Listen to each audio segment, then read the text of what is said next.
अस्सलाम वालेकुम, मैं डॉक्टर फ़ाइज़ा। कैसे हैं आप सब लोग? आई होप कि आप सब ठीक होंगे। मैं अपने तमाम देखने और सुनने वालों को अपने चैनल पे खुशामदीद कहती हूँ। सबसे पहले आप सब लोगों को बहुत बहुत रमज़ान मुबारक हो। मुझे यकीन है कि आप सब लोग रोज़े रखते होंगे, नमाज़ें पढ़ते होंगे, लंबी लंबी इबादत करते होंगे। तो आप सब लोग अपनी इन इबादतों में मुझे भी शामिल रखें। अल्लाह ताला हमारी इन इबादतों को कबूल फरमाए और ये जो वबा है अल्लाह ताला हमें इससे निजात दे और हम सब को अल्लाह ताला इससे महफूज रखे। तो जो मेरी आज का जो मेरा मौजू है, जो मेरी आज की वीडियो है, आपको पता है जैसा कि मैं हर दफ़ा कोई ना कोई रोज़ न्यू कोई अच्छी से अच्छी वीडियो लेकर हाज़िर होती रहती हूँ। तो जो मेरी आज की जो वीडियो है वो है जिगर मसाने की गर्मी, या फिर जिन लोगों को मैदे में बहुत ज़्यादा एसिडिटी हो जाती है, तेज़ाबियत हो जाती है। अक्सर लोग शिकायत करते हैं कि हमें यहाँ पे जलन होती है बहुत ज़्यादा। तो उनके लिए मैं एक नुस्खा लेकर आई हूँ, बहुत ज़बरदस्त नुस्खा है। आप इसको ज़रूर इस्तेमाल करें, इंशाल्लाह आपको बहुत बहुत फ़ायदा होगा।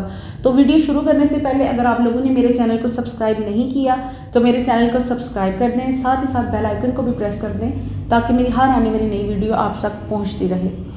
तो वीडियो स्टार्ट करने से पहले मैं आपको पहले थोड़ी सी सिम्टम्स बता देती हूँ कि जिन लोगों को ये मसाइल हों वो लोग इस नुस्खे को इस्तेमाल करें।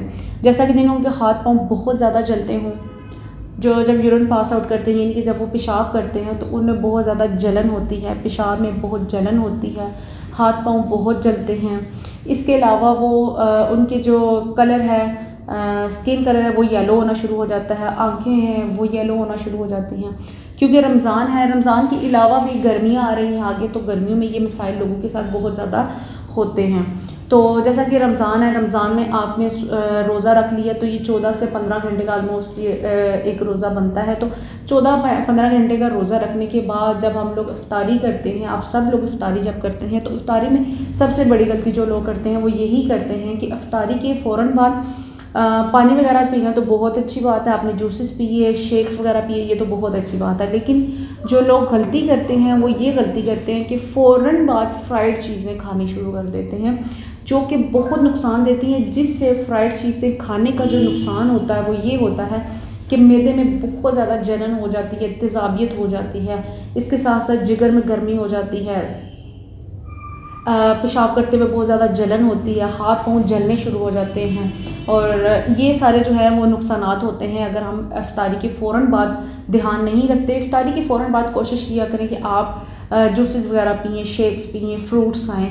और ये जो फ्राइड चीज़ें अगर आपका दिल करता भी है तो खाएँ, क्योंकि आप देखें ये गर्मियाँ हैं, आगे गर्मियों का रोज़े हैं, गर्मियाँ हैं तो इतना लंबा 14 से 15 घंटे का रोज़ा है। तो आपने 14-15 घंटे का रोज़ा रखने के बाद खुद सोचें, जब आपने फ्राइड चीज़ें खा ली तो आपके मैदे में ऑलरेडी बहुत ज़्यादा हीट थी, क्योंकि आप दिन को कुछ खा रहे हैं या नहीं खा रहे, आपका जो मैदा है वो तो चल रहा है, वो तो एक मशीन की तरह चलता ही जा रहा है, वो तो नहीं रुक रहा।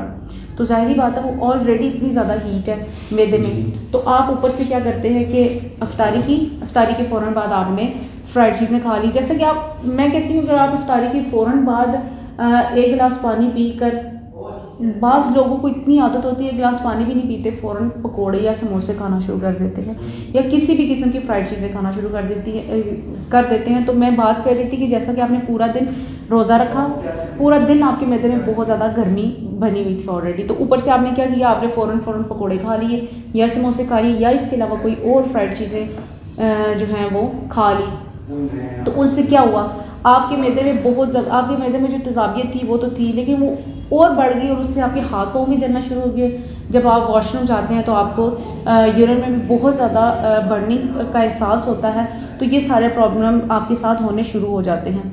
तो सबसे पहले क्योंकि आगे गर्मियाँ भी आ रही हैं तो गर्मियों में भी लोग इस तरह के बहुत ज़्यादा गलतियाँ करते हैं। तो वो आप लोगों के लिए ये मैं एक नुस्खा लेकर आई हूँ, आप इसको रमज़ान में भी इस्तेमाल कर सकते हैं और रमज़ान के बाद आगे गर्मियाँ आ रही हैं तो आप गर्मियों में भी इसको इस्तेमाल लाजमी करें। वो लोग इस्तेमाल करें जिनको ये सारी सिम्टम्स आती हैं जो मैंने आपको बता दी। और इसके साथ लोगों को बहुत ज़्यादा थकावट भी महसूस होती है, कॉन्स्टिपेशन का भी प्रॉब्लम होना शुरू हो जाता है इन चीज़ों से। तो जैसा कि आप देख रहे हैं ये सामने मेरे गोंद कतीरा पड़ा हुआ है, आपने गोंद कतीरा पीस लेना है, इसको अच्छे तरीके से पीस कर अपने पास रख लें। इसको किसी ऐसे डब्बे में रख लें जिसमें हवा ना लगे, नमी पैदा ना हो। तो गोंद कतीरा आपने पीस कर अपने पास रख लिया। ये आप मेरे सामने देख रहे हैं तुख मलंगा पड़ा हुआ है, ये ले लेना। आपने रात को आधा चम्मच, छोटी आधी चम्मच ये गोंद कतीरा की लेनी है और छोटी आधी चम्मच आपने तुख मलंगा की लेनी है। तो ये आपने 1 गिलास पानी में भिगोकर इसको रख देना है।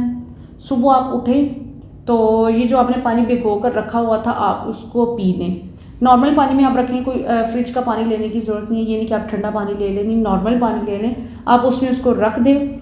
पूरी रात ये भीगा पड़ा रहेगा। तो आपने सुबह उठकर उसको नाश्ते से पहले, या अगर आप रमज़ान में भी इस्तेमाल करते हैं तो सहरी से पहले आपने इसको तकरीबन, सहरी करने से तकरीबन आधा घंटा पहले आप ये पी लें। उसके बाद फिर आप जो सहरी करते हैं, और जिन लोगों को ये प्रॉब्लम्स हैं, जितनी सारी मैंने सिम्टम्स बताई हैं, वो सहरी में भी अवॉइड किया करें कि सहरी में पराठा वगैरह नहीं खाया करें।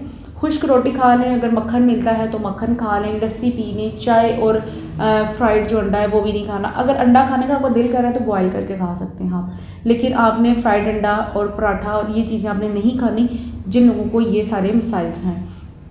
तो अगर आप लोगों को ये मेरी वीडियो पसंद आई है तो इसको लाइक और शेयर ज़रूर कर दें, और साथ ही साथ मेरे चैनल को भी सब्सक्राइब कर दें। और नेक्स्ट वीडियो तक के लिए मैं आपसे इजाज़त चाहूँगी। अल्लाह हाफिज़।